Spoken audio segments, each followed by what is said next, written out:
falta de respeto. Me demora la vida en cargar.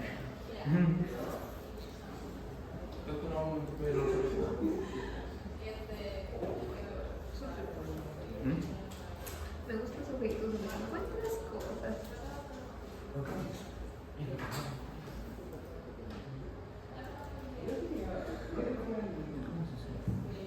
¿Encuentras cosas?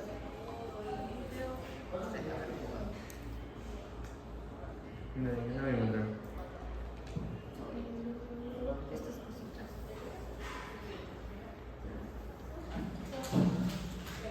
A su madre. ¿Cuánto voy a hacer? Me encantan esos jueguitos.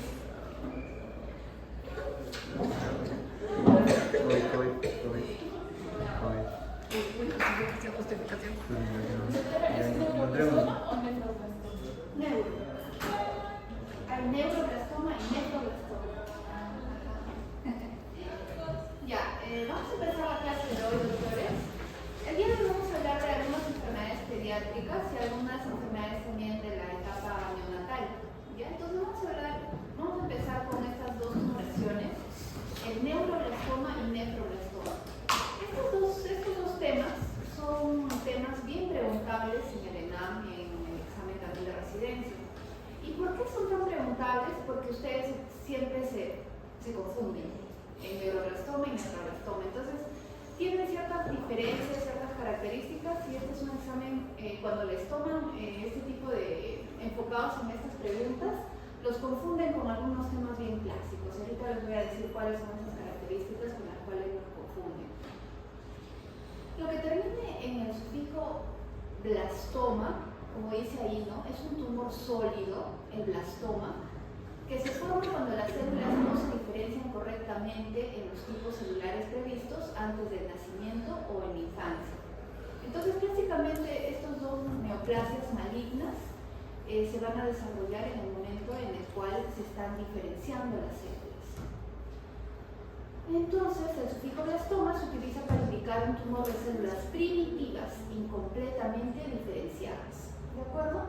Entonces, ¿cómo nos vamos a ayudar a diferenciar estas dos patologías? Tenemos el neuroblastoma y el nefroblastoma. Lo primero, reconocer su prefijo, neuro. ¿Qué significa neuro?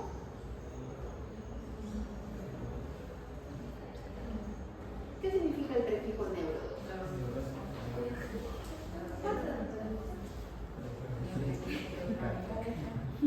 Neuro. Neuro es todo el tejido neuronal en general, doctores. Claro, incluye el cerebro. Entonces, cuando hablamos de neuro, nos estamos refiriendo al origen, al tejido neuronal. Cuando hablamos del nefro, exclusivamente ¿a qué nos referimos? Al riñón. Entonces, ahí va la primera diferencia que les va a ayudar. Cuando hablemos de neuro, quiere decir que se origina del tejido neuronal. Ahora yo les pregunto, ¿tejido neuronal existe solo en un órgano o en varios órganos? Varios órganos. Entonces, ¿el neuroblastoma se originará o lo encontraremos solo en un órgano o en varios órganos? ¿Qué opinan ustedes? En varios órganos. Entonces, ahí es la primera diferencia. Este tumor puede desarrollarse en varios órganos, el neuroblastoma. Pero el nefroblastoma, ¿ustedes qué creen? Solo exclusivamente el riñón. Esa es la primera diferencia. El origen, como les decía, el origen del neuro es la red neural simpática y del nefro es el mesodermo. ¿Por qué? ¿Dónde se origina el riñón? ¿Cuál es su diferenciación? El origen es mesodermo. Mesodermo. Otra característica clásica, el neuroblastoma cruza la línea media. ¿Qué quiere decir línea media? ¿Cuál es la línea media del ser humano? El ombligo, claro. Entonces el neuroblastoma puede inclusive desarrollarse debajo de la línea media, pero el nefroblastoma es clásicamente tiene esa característica que no cruza la línea media, no cruza la línea media. ¿Okay? Otra característica del nefroblastoma suele hacer bastante metástasis a pulmón. Eso también es bien preguntado. Entonces vamos a hablar del neuroblastoma. El neuroblastoma es un tumor maligno clásicamente se ven en infantes, es raro verlo en mayores de 5 años, la edad clásica es entre los 3 y los 5 años, se origina a partir del sistema nervioso simpático. Entonces podemos ver que se puede ubicar en varias zonas.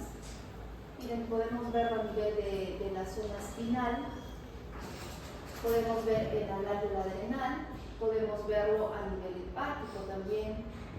Entonces, ¿cuál es la zona más frecuente donde se ubica el neuroblastoma? Es a nivel de la glándula adrenal. Esa es la zona donde más se va a ubicar el neuroblastoma. Neuroblastoma, glándula suprarrenal. Nefroblastoma en el riñón. ¿De acuerdo?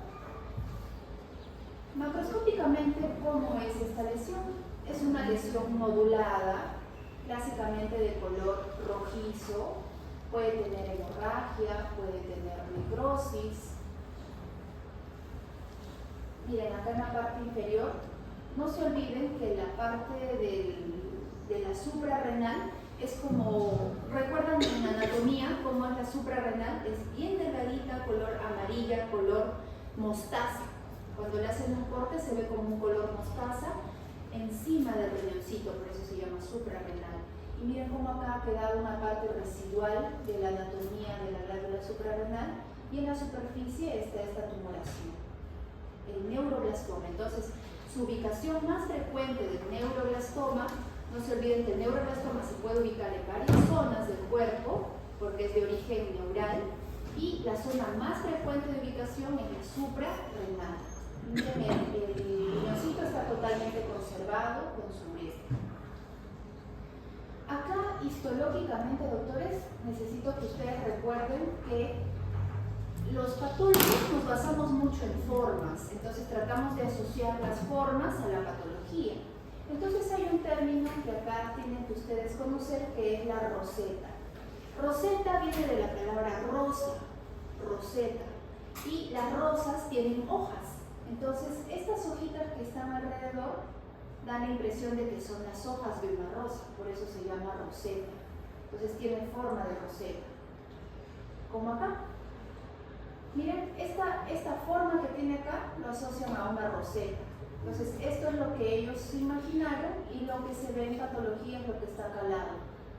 Entonces a esto se le llama patológicamente rosetas. La roseta se caracteriza por tener las células neoplásicas formando este círculo. Las células neoplásicas son estas azulitas y lo que tiene al medio se le llama lumen. ¿Quién descubrió clásicamente esta forma, esta roseta? El doctor Homer Wright, el que está acá. El doctor Homer Wright. Y él describió que en el neuroblastoma se observaban estas rosetas. ¿Y cuál es la característica de esta roseta? Lo primero que tiene las células neoplásicas rodeándolo y lo característico es que en su interior, en el lumen, tiene el famoso neuropilo. Y las células, ¿quiénes son el neuropilo? Son células neurales, rezagos de células neurales que están al medio de estas rosetas. Estos son otro tipo de rosetas, solo para que lo conozcan, y cada roseta con su característica interior te describe algún tipo de patología específica, ¿no? Tenemos la roseta de Flexner, Winster-Steiner, tenemos la roseta de Drew-Ependymal, que es característico de los ependimomas, por ejemplo. Acá hay otras rosetas, todas tienen características similares, pero lo que cambia es lo que lleva en su lumen. ¿Lumen de qué viene? De la palabra luz. Doctores, ustedes están en la segunda. A ver, ¿qué es el neuropilo, doctor?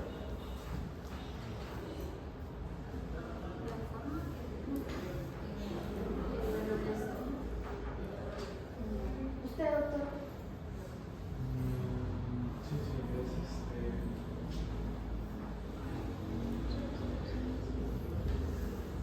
Ya, pongan atención, por favor, ¿ya? Entonces, acá tenemos una roseta que les decía que está rodeado de las células neoplásicas y en su interior, en su lumen, tienen diferentes características. En el caso del neuroblastoma, lo que tienen es el famoso neuropilo. Eso es lo que tienen en su lumen, el neuropilo.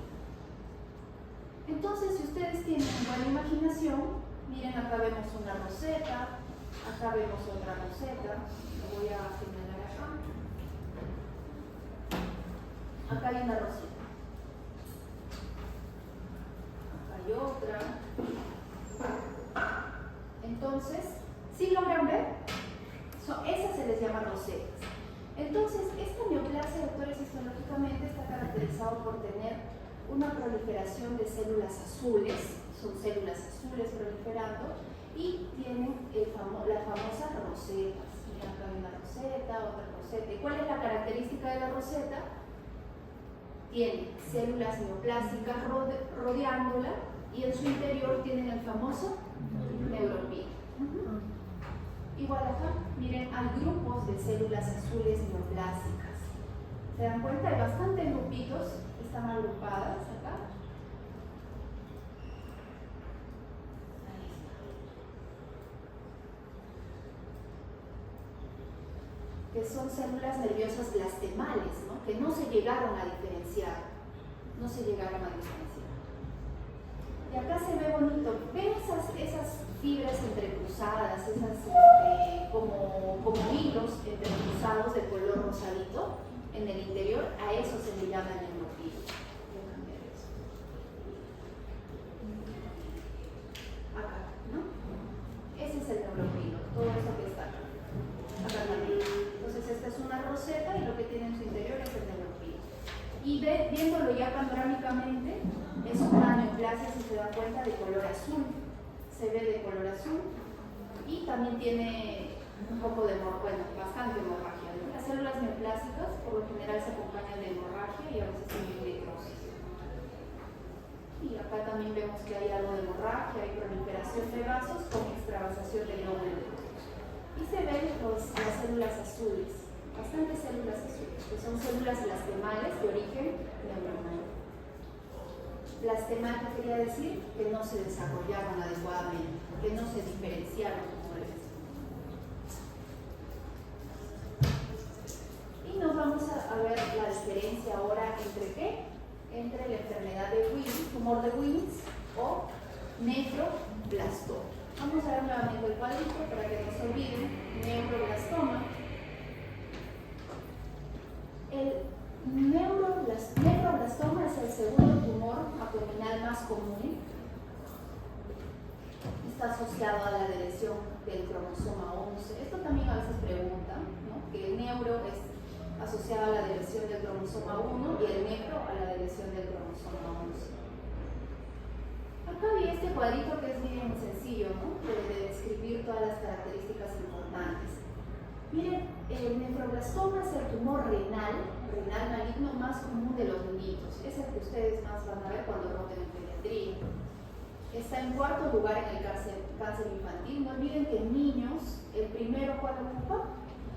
El primer lugar de todos los cánceres en niñitos, ¿cuál es? ¿Cuál es la neoplasia que ustedes más escuchan cuando piden donaciones para las leucemias? Todo lo que son linfomas y leucemias son el número 1. Y es el cuarto lugar este nefroblastoma. Este es un tumor que no genera sintomatología y generalmente es esporádico, ¿no? El pacientito no siente nada, no siente dolor. Está asociado a ese síndrome que en algún momento ustedes ya lo van a ver en pediatría, probablemente el WAC. Su cuadro clínico es asintomático. El nefroblastoma no causa síntomas, excepto ya cuando crece demasiado. No olvidemos que no cruza la línea media. Su tratamiento es la nefrectomía, la resección del tumor, se le da quimio, se le da radioterapia dependiendo del tamaño de la lesión y tiene un buen pronóstico. El 90% a los 5 años está vivo. El nefroblastoma se acompaña de algo que me gustaría que ustedes se lleven de acá, que es la aniridia. Miren ese niñito, no tiene iris. Entonces, cuando ustedes estén en pediatría y vean a un niño que no tiene iris, ¿qué es lo que tienen que hacer? ¿Qué es lo que tienen que buscar? Un nefroblastoma. Cuando ustedes llegan, a veces el papá no son papás primerizos que no le dan importancia a ese hallazgo. Entonces les llega a pediatría un paciente así, lo primero que tienen que pensar es su nefroblastoma en esos pacientes. Y como les decía, ¿no? Suelen hacer metástasis a pulmón. Y miren el abdomen de ese niño, ¿no? Ahí se ve que hay un aumento de volumen bien notorio a nivel abdominal. ¿Cómo se ve macroscópicamente? Es similar a la otra neoplasia, al neuroblastoma. Es una neoplasia bien blanquecina, pardo clara, puede tener hemorragia, nodular, puede tener necrosis también. Tiene similares características y deforma totalmente la estructura del riñón. Miren, el riñón en la parte inferior todavía hay rezagos del riñón, pero lo ha deformado. La arquitectura del riñón está totalmente deformada. Entonces, ¿qué pasa con el nefroblastoma? El nefroblastoma, dentro del nefroblastoma vamos a encontrar tres tipos de células. Son los rezagos que quedaron del desarrollo que debió de haber sido normal dentro del riñón, pero no se dio. Entonces quedaron las células blastemales. ¿Qué es lo que vamos a encontrar? Vamos a encontrar esos tres componentes.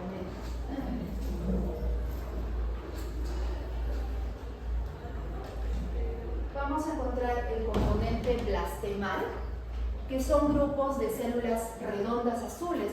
Recuerdan que en el neuroblastoma vimos células redondas azules, y acá vamos a encontrar esas células blastemales que no se desdiferenciaron a lo que debieron ser nefronas, debieron ser células del mismo riñón. A eso se le llama blastema, células inmaduras. Vamos a encontrar el componente epitelial. ¿Quiénes le dan el componente epitelial al riñón? Los túbulos. Ellos le dan el componente epitelial al riñón. Y el componente estromal, ¿quiénes lo dan? ¿Qué es el estroma? El estroma es el tejido de sostén. ¿Y qué es lo que da sostén a un tejido? Porque las glándulas o el riñón no está, sus glándulas no están flotando, las nefronas no están flotando. ¿Qué hay dentro? Fibroblastos. Entonces vamos a encontrar proliferación de fibroblastos, proliferación de túbulos y proliferación de células blastemales. ¿Cómo se ven las células blastemales? Azules. Ahora, acá yo sé que ustedes se pueden confundir con las rosetas, ¿o me equivoco? Claro. ¿Cómo es que se van a diferenciar ustedes y van a decir esos no son rosetas? ¿Qué es lo que tiene la roseta en su interior del neuroblastoma? Neuropilo. ¿Y eso qué tiene? No tiene nada, porque es la luz de un túbulo. Es un túbulo. Entonces, estos son túbulos blastemales. ¿Qué quiere decir? Que no llegaron a ser túbulos bien desarrollados, se quedaron en blastema nada más. Entonces, en su interior tienen la luz del túbulo, no tienen el neuropilo. Y así es como ustedes van a diferenciar de la otra patología, de la otra neoplasia. Esto, por ejemplo, son túbulos pegados unos a otros. Tienen los tres componentes. Acá tenemos el componente fibroso. Se ven acá las células fibrosas proliferando. Acá se ven los túbulos pegados unos a otros. En algunos se ve la luz. Y a este lado tenemos esas células azules, que corresponde al blastema. Entonces tenemos blastema, tenemos acá el componente epitelial y acá tenemos el componente mesenquimal. Tenemos ahí los tres componentes de esta neoplasia del nefroblastoma. Igual acá da la impresión que son rosetas, pero ¿qué son en realidad? Es el componente epitelial con sus túbulos y en su interior hay una luz. Acá también tenemos fibroblastos proliferando, el componente estromal, tenemos un túbulo. Entonces, acá también tenemos algunos túbulos con su componente epitelial. En la parte inferior tenemos células redondas azules, que es el componente blastemal. Acá, ¿qué tendríamos? ¿Qué componente sería este, por ejemplo? Este de acá. Epitelial, ¿no? Es el túbulo que le da el componente epitelial. Lo que hay acá, que son células redondas azules, ¿qué sería? Componente epitelial. No, blastemal. Y lo que hay alrededor, que son fibroblastos, ¿qué componente es? Estromal. Entonces tiene tres componentes: estromal, epitelial y blastemal. Esos tres componentes proliferan ¿en qué? En el nefroblastoma. En el neuroblastoma, ¿qué es lo que encontrábamos? Un componente de células azules proliferantes y clásicamente esa característica de las rosetas, que tenían en su interior ¿qué cosa? Un neuropilo. ¿Ok? Esa es la diferencia. Ahora vamos a ver esta enfermedad que está acá.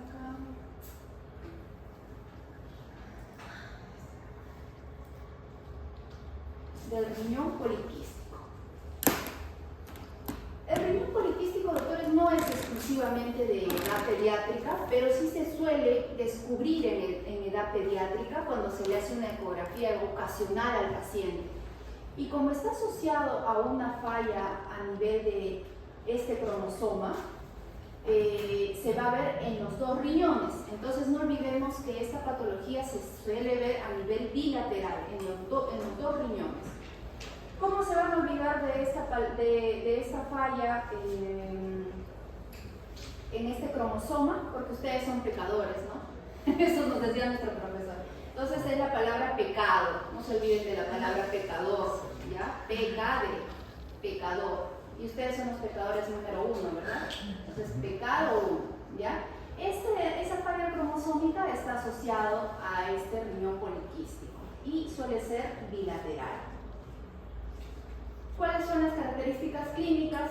Hay dolor a nivel renal, suelen presentar dolor, suelen hacer en niñitos, doctores, que lleguen con muchas infecciones en el tracto urinario, es necesario hacerle su ecografía para ver si por ahí tiene su riñón poliquístico. Suelen hacer infecciones, pues suelen tener estos quistes, suelen sangrar, infectarse algunas veces, suelen hacer cálculos renales también, suelen haber alteraciones a nivel de la presión arterial. Reduce la función del riñón. ¿Por qué? Porque estos quistes empujan las nefronas e impiden que haya una adecuada funcionabilidad del riñón. Entonces, disminuye la función renal también algunas veces. Acá están las clasificaciones de todas las patologías que están asociadas a quistes renales. Son varias, ¿no? Son algunas hereditarias y otras de tipo no hereditario. Y acá, por ejemplo, al lado, en esta parte, vemos el riñón poliquístico, ¿no? Es un riñón que clásicamente ya perdió su arquitectura y hay una proliferación notoria de quistes de diferentes tamaños. Podríamos encontrar cálculos en el interior de algunos quistes. Y solo queda un poco del parénquima renal acá, por ejemplo, ¿no? Entonces, evidentemente este riñón ya perdió su funcionalidad. Acá tenemos, les decía, esta patología es bilateral, no se olviden de eso, es bilateral. Siempre se ven los dos riñones. Entonces se ve un riñón dilatado, un riñón edematoso. Al corte se ve que hay proliferación de quistes, de formaciones quísticas. Macroscópicamente es bien sencillo de verlo, porque si ustedes se dan cuenta, ¿qué es lo que hay? Lo primero es hay una distorsión de la arquitectura del riñón. Hay una distorsión de la arquitectura del riñón y posterior a eso vamos a diferenciar estas formaciones quísticas. Hay formaciones quísticas de diferentes tamaños que están recubiertas por un tipo de tejido de epitelio plano o algunas veces epitelio cúbico. Las nefronas suelen estar conservadas, todo el tejido todo el tejido tubular, todo el tejido de las nefronas están totalmente conservadas. Entonces acá vemos los quistes, ¿no? Hay proliferación de quistes, algunas tienen un epitelio cúbico y otras están recubiertas por un epitelio simple plano. Igual acá vemos que hay un epitelio cúbico que recubre estos quistes. En su interior puede tener algunas áreas de calcificación o algunas áreas eosinófilas proteináceas, que es proteína que tiene en su interior acumulado. Y básicamente eso, es sencillo, por lo menos histológicamente es sencillo de verlo. Clínicamente es difícil a veces diagnosticar esto a un paciente, más aún porque usualmente ustedes no van a ir a hacerle una ecografía para buscarle quistes al niño, ¿no? Es difícil. Pero si ustedes tienen en pediatría un niño que siempre está con infección urinaria, no olviden que existe esta patología del riñón poliquístico. Ahora vamos a hablar de estas dos patologías. Acá vamos a resumir un poco las dos patologías que vienen. Este cuadro les puede servir para que ustedes lo van a ver probablemente un montón de veces para dar su ENAM. Ya estos cuadritos, estos esquemas son bien útiles cuando ustedes dan examen.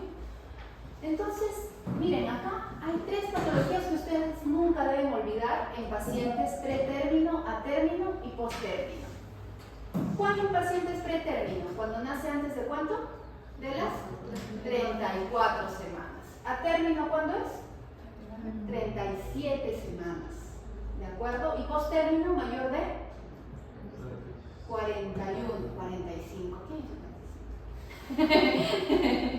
Ya, 41. Entonces, estas tres etapas, pretérmino, término y postérmino, tienen diferentes patologías asociadas. Dentro de los pretérminos hay un montón, ya hay una lista amplia, pero si lo acoplamos solo a lo que es dificultad respiratoria o problemas respiratorios, la más característica, ¿cuál es? El famoso SALAM le llaman, ¿no? El síndrome de líquido de aspiración, no, el SALAM, perdón, es la aspiración de meconio. Acá tenemos la enfermedad de la membrana hialina. ¿Qué pasa en la enfermedad de la membrana hialina? Hay una deficiencia de este famoso surfactante. Ustedes ya estudiaron qué es el surfactante, ¿verdad? ¿Qué es el surfactante, doctores? ¿A qué ayuda el surfactante? A mantener la tensión ¿de qué? De los alveolos. ¿Y es segregado por qué? ¿Qué tipo de neumocito lo metaboliza? El de tipo 2, neumocito 2. Es pregunta de examen, hasta el aburrimiento les van a preguntar eso. ¿Ya? Entonces, ¿qué pasa con estos niños? ¿Cuándo se empieza a formar el surfactante, doctores? ¿A partir de qué edad? ¿De la? ¿Cuándo está bien desarrollado ya el surfactante? A partir de las 34 semanas en adelante. Entonces, si este niñito nace antes de las 34 semanas, ¿tendrá surfactante? ¿Está preparado? No está preparado. Y ese es el problema de estos pacientes a pretérmino. Nacen con una dificultad respiratoria progresiva que puede llegar a severa.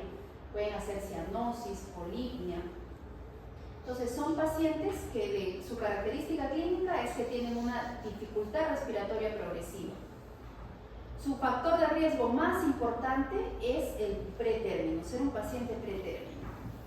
¿Qué se les da? ¿Qué se le da a un paciente que no tiene surfactante? Aparte de oxígeno, ¿no? Porque no pueden respirar. ¿Qué más le darían? Ya, pero hay algo más importante, aparte de corticoides. Surfactante, doctores, surfactante. El surfactante existe. Claro, el día de hoy hay surfactante y se les da a los niños intubados, se les intuba y por medio de la intubación se les da surfactante. Ese es el tratamiento del niño, surfactante. Antes no había surfactante, ahora ya se les da surfactante. Entonces no olvidemos eso con respecto a la enfermedad de la membrana hialina. Ahorita vamos a ver por qué se llama membrana hialina. Luego tenemos esta que ya la verán eso después cuando lleve pediatría, la taquimia transitoria del recién nacido, que es súper sencilla de solucionar. Hay pacientes que llegaron a término, cualquiera, si no me equivoco, 1 de cada 50 recién nacidos hacen su taquimia transitoria del recién nacido. Probablemente tal vez alguno de ustedes ha hecho su taquimia y ni siquiera lo sabe. ¿Y qué pasa en los post-término? Tenemos la aspiración del meconio. ¿Qué es el meconio? La primera vez. Claro, ¿no? Entonces, ¿qué pasa? Cuando hay postérmino, todos los fetos que están ya postérmino, pasadas las 41 semanas, estos fetos ya empiezan a hacer cierto estrés fetal, porque ya es el momento en el que ya deberían no estar ahí, entonces se empiezan a estresar. Y ese estrés es el que también genera que haya sufrimiento fetal intrauterino. Ese es su factor de riesgo, porque se empiezan a estresar demasiado. Entonces, ¿qué pasa? En el interior, el niño hace su meconio y se aspira el líquido, se aspira el meconio. Y entonces, evidentemente, este meconio va a causar problemas a nivel de todas las vías respiratorias, no solo del pulmón, sino de todo el tracto respiratorio, de los bronquiolos, de la parte de la vía respiratoria, no solo baja, sino de la vía respiratoria alta. Entonces, estos pacientes también sufren mucho más, inclusive a veces, que los que hacen deficiencia de surfactante, ¿no? Eso es lo que sucede, no olvidemos, pretérmino, síndrome asociado a la membrana hialina y posttérmino, aspiración de meconio. No sé si esto funciona.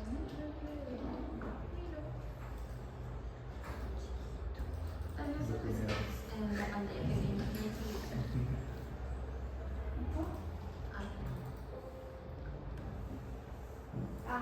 Tiene que estar en mi USB el video, ¿no? Por eso no lo descargo. A la próxima les voy a traer ese video. Por ejemplo, este es un pacientito que es pretérmino, ¿no? Nació con 32 semanas. Ahí se veía cómo estaba su taquipnia, cómo hacía...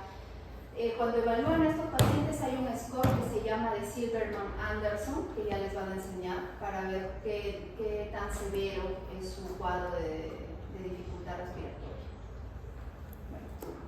Entonces acá tenemos un poco más de lo que les he dicho, ¿no?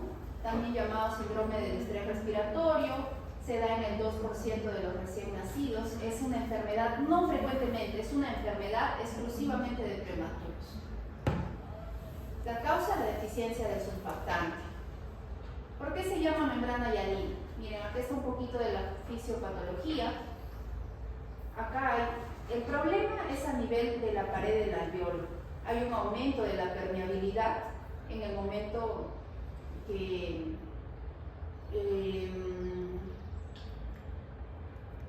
el bebé nace, no está preparado para recibir, digamos, esa cantidad de oxígeno. Entonces hay un aumento de la permeabilidad y se produce este daño a nivel de la pared de los alveolos y también se produce el incremento de células inflamatorias, ¿no? De neutrófilos, de fibrina, de detritos. Y miren cómo se ve acá histológicamente, ¿no? Por ejemplo, acá se ve un alveolo totalmente colapsado, pero que en la parte lateral, en la parte que lo rodea, se dan cuenta que hay una membrana de color rosada. Eso está formado clásicamente por estas células, ¿no? Que son el detritus celular y la fibrina. No olvidemos que la fibrina es de color rosada, por eso se ve así, rosado, y a eso se le llama membrana hialina. ¿Cómo se ve macroscópicamente? Macroscópicamente vemos que es un pulmoncito que pesa más del usual, está totalmente edematoso, algunas veces se ve de color pardo violáceo y es más pesado, ¿En qué momento se desarrolla el surfactante? Se produce a partir de las 22, entre las 17 y 27 semanas. Y miren acá cómo se ve, ¿no? El pulmón, la arquitectura, se nota claramente que los alveolos están colapsados, hay un colapso total de los alveolos y se ve que alrededor se forma este contenido rosado. ¿Cómo se llama estas áreas rosadas? ¿Cómo se le llama? Membrana hialina. Por eso se llama enfermedad de la membrana hialina, porque tiene esas áreas rosadas. ¿Qué sería esto que ven acá? ¿Qué les parece?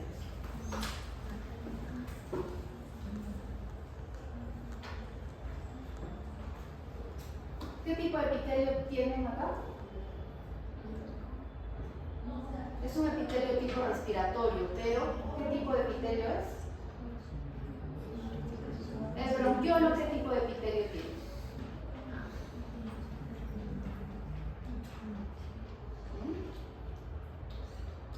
¿Recuerdan?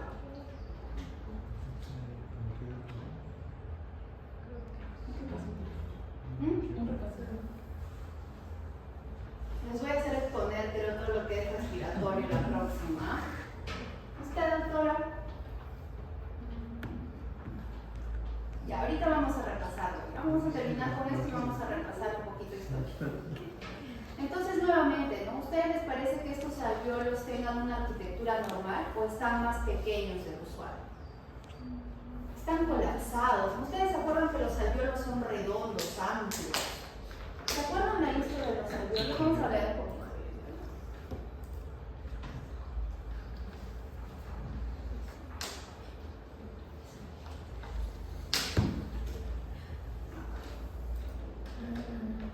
Miren, así debería verse un alveolo, ¿no? Un saco alveolar con su tabique alveolar que lo rodea, pero son amplios, ¿no? Son amplios. Miren cómo se ve acá.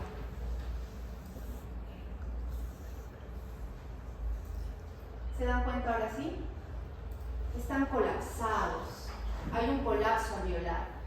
¿Qué más? Algunos están rodeados de esta membrana rosada, que es la membrana hialina. ¿Qué más es notorio acá? ¿Qué más llama la atención? Miren esas áreas rojizas. ¿Qué serán? Son vasos congestivos que tratan de compensar. Son vasos congestivos compensatorios porque no hay buen intercambio gaseoso. Entonces trata de, en forma, digamos, compensatoria, hay una proliferación vascular para que intente haber más intercambio gaseoso. Acá también se ve la membrana hialina en la parte inferior. Acá se ve mucho mejor, ¿no? Hay un montón, incluso llega a ser un poco ya de hemorragia por zonas, hay congestión de vasos y hay acá claramente un alveolo que está rodeado de esta membrana hialina. La membrana hialina, ¿por qué estaba compuesto? Por fibrina, por detritus celular. Fibrina y detritus celular. Igual acá, ¿no? Se ven los alveolos colapsados. ¿Okay? Y acá vamos a ver la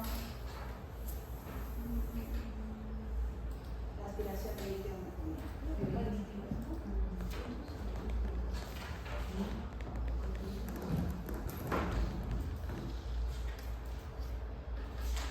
Disculpe, doctora, ¿de qué estaba compuesta la membrana hialina?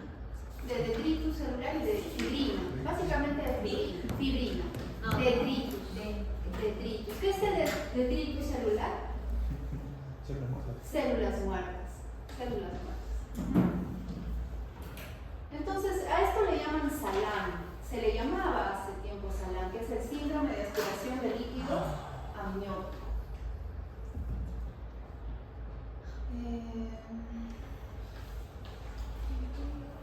Por ejemplo, cuando son pacientes post-término, miren cómo es la coloración de la placenta del post-término por haber tenido contacto con el meconio, ¿no? Se ve verdoso. Macroscópicamente, ¿cómo vemos a estos pulmoncitos de estos pacientes? Puede ser que a veces esté congestiva, esté hemorrágica, a veces también cambia un poco la textura del pulmón, se ve más pesada también, puede estar edematosa. ¿Cuál es la diferencia entre un bronquiolo respiratorio y un bronquiolo terminal? Básicamente en lo que es la histología normal del pulmón, cuando ya nos encontramos a nivel de las vías respiratorias bajas o ya de la parte de intercambio gaseoso, vamos a encontrar estas estructuras. Encontramos los sacos alveolares, encontramos los ductos alveolares, que es la comunicación entre un saco y otro saco alveolar. Encontramos los alveolos, que son los que están acá, estos pequeñitos, sus tractos que lo rodean, ¿no? Sus tabiques alveolares, que es donde están los vasos, que es donde se hace el intercambio gaseoso como tal, porque ahí están los pequeños vasos. Y tenemos el bronquiolo terminal y tenemos el bronquiolo respiratorio. ¿Cuál es la diferencia entre un bronquiolo terminal y un bronquiolo respiratorio? El bronquiolo respiratorio, que es este que está acá, tiene continuidad con los sacos alveolares. Acá está el bronquiolo, que es esta parte de acá rosadita, tiene continuidad con los sacos alveolares. Esa es la característica del bronquiolo respiratorio. Pero ¿cuál es la característica del bronquiolo terminal? Sigue todavía teniendo su arquitectura redonda con su luz interior, pero no tiene contacto directo con los sacos alveolares. Esa es la diferencia entre un bronquiolo terminal y un bronquiolo respiratorio. Y los bronquiolos primarios, ¿qué es lo que tienen alrededor? Tienen un cartílago, tienen tejido cartilaginoso. ¿Okay? ¿Cuál es el tipo de células que hay alrededor del bronquiolo? ¿Qué tipo de epitelio tiene? Se le puede llamar epitelio respiratorio o epitelio púbico también, pero también es llamado epitelio respiratorio, rodeado por un epitelio respiratorio. Entonces, este por ejemplo es un bronquiolo ¿de qué tipo? ¿Tiene contacto con el alveolo? ¿Tiene conexión directa con algún alveolo? No. Entonces, ¿esto qué sería? Un bronquiolo terminal. ¿Y qué les llama la atención? ¿Qué es lo que tiene en su interior? Tiene algunos tractos de queratina, ¿ya? Tiene algunos tractos de queratina, tiene algunos residuos de queratina. Entonces, eso es característico ¿de qué? De la aspiración aspiración de meconio. Acá también tenemos, miren, un poco de detritus celular, también puede haber en su interior. Y estas son estas fibras medias azules, medias basófilas, esa es la queratina. ¿Recuerdan cómo se ve la queratina en la piel? ¿Doctor? ¿Recuerda que se ve como estas fibras azules? Es similar, son fibras de queratina que se ven acá. ¿Y eso dónde se ve? En el líquido amniótico, ¿no?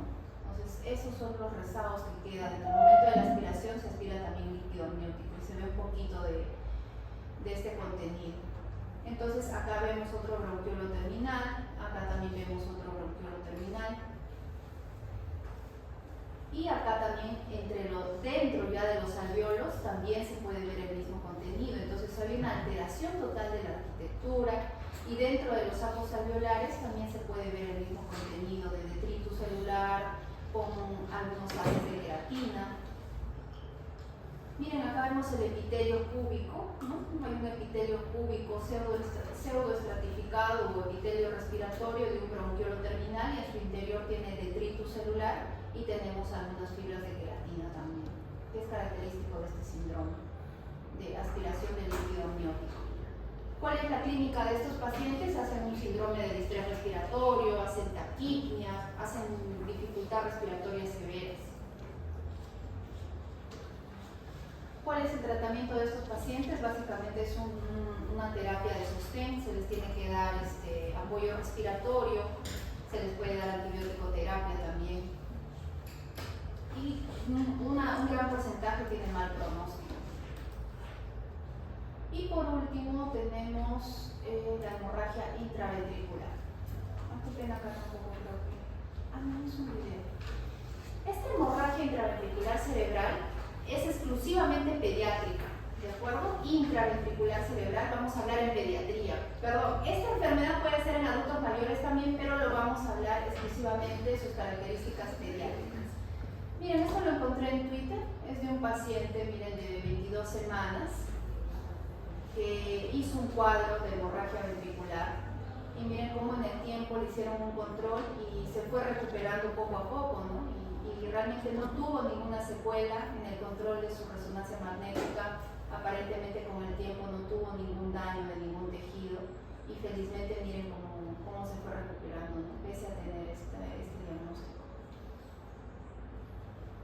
Entonces, otra vez hablar de pacientes pretérminos, ¿no? Los pacientes pretérminos tienen un montón de complicaciones. Dentro de las más frecuentes es su distrés respiratorio y otra patología también frecuente es la hemorragia a nivel intraventricular.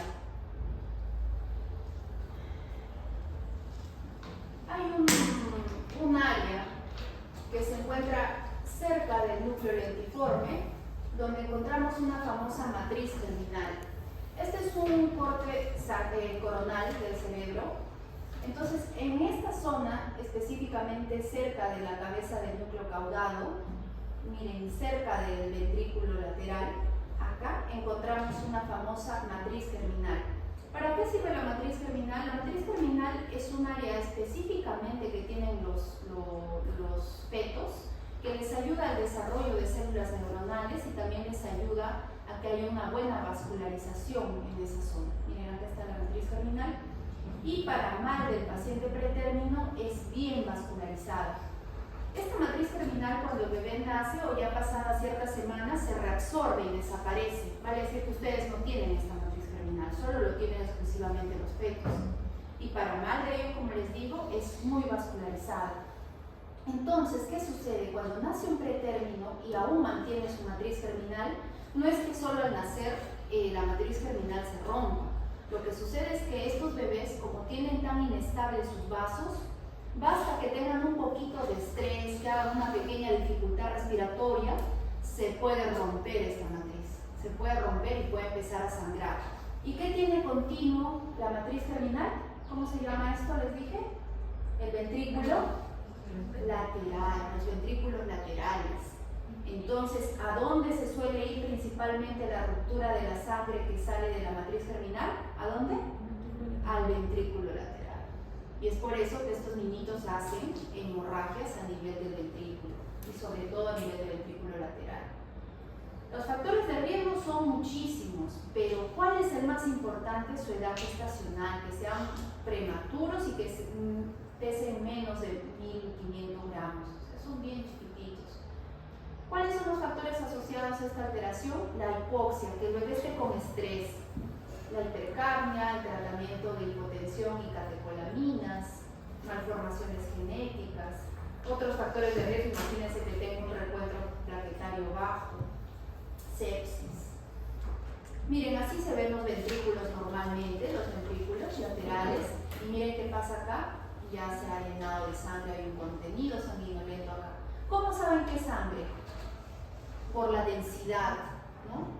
Las ecografías al día de hoy tienen el transductor, tiene una forma especial de medir qué puede ser de acuerdo a la densidad del contenido, a la densidad del líquido, te da una aproximación. La sangre tiene una densidad bien notoria, por eso es que te pueden indicar que es sangre lo que hay ahí. Acá también se ve, ¿no?, un contenido hemorrágico dentro de los ventrículos macroscópicamente. Acá un contenido hemorrágico bilateral a nivel de los dos ventrículos laterales. Y la histología es súper sencilla, que es lo que vamos a ver: hemorragia dentro del ventrículo, ¿no?, tejido hemorrágico dentro del ventrículo. Igual acá se ve el parénquima cerebral normal y en la parte inferior se ve la hemorragia, ¿no?, el tejido hemorrágico. Dentro de esta hemorragia podemos encontrar células inflamatorias, pueden haber algunos neutrófilos. ¿Ok? Es más sencillo de verlo histológicamente. Ya, doctores, entonces yo creo que con eso acabamos. Ahí les han dejado láminas de la semana pasada también, por si les interesa revisarlo, y las láminas de esta semana. ¿Alguna duda? ¿Alguna pregunta?